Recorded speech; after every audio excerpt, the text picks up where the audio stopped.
સુરતમાં ટ્રાફિક પોલીસનું અનોખી જાગૃતિ અભિયાન, સતત વધી રહેલા હાર્ટ એટેકના કિસ્સાઓ વચ્ચે પોલીસની સજાગ કામગીરી।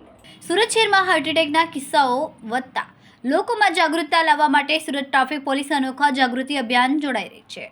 શહેરના ટ્રાફિક જાગૃતિ અભિયાન અંતર્ગત પોલીસ હવે સ્કૂલના વિદ્યાર્થીઓને કાર્ડિયોપલ્મનરી રિસેસિટેશન આપવાની તાલીમ આપી રહી છે। ટ્રાફિક પોલીસે ખાનગી શાળાઓમાં કાર્યક્રમ યોજીને ધોરણ 9 અને 11ના લગભગ 250 વિદ્યાર્થીઓને CPR ટ્રેનિંગનું આયોજન કર્યું। ટ્રેનિંગના મુખ્ય ઉદ્દેશ વિદ્યાર્થીઓને જીવન બચાવવાના આ મહત્વના જ્ઞાનથી સજ્જ કરવાનો છે, જેથી તેઓ આપત્તિની સ્થિતિમાં જરૂરિયાતમંદ લોકોને તાત્કાલિક મદદ પહોંચાડી શકે।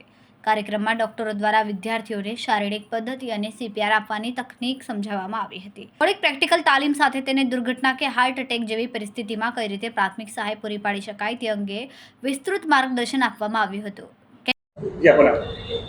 माननीय पोलीस कमिश्नर श्री अनुपमसिंह गहलोत साहेब તેમજ અમારા ટ્રાફિકના જેસીપી અને ડીસીપી સાહેબની સીધી સૂચના અને માર્ગદર્શન હેઠળ અમે હાલમાં જે ટ્રાફિક સેફટી મંથ ચાલી રહ્યો છે 1 જાન્યુઆરીથી 31 જાન્યુઆરી સુધી, એમાં અલગ અલગ થીમ પર ટ્રાફિક સેફટી અને અવેરનેસના કાર્યક્રમો કરી રહ્યા છે।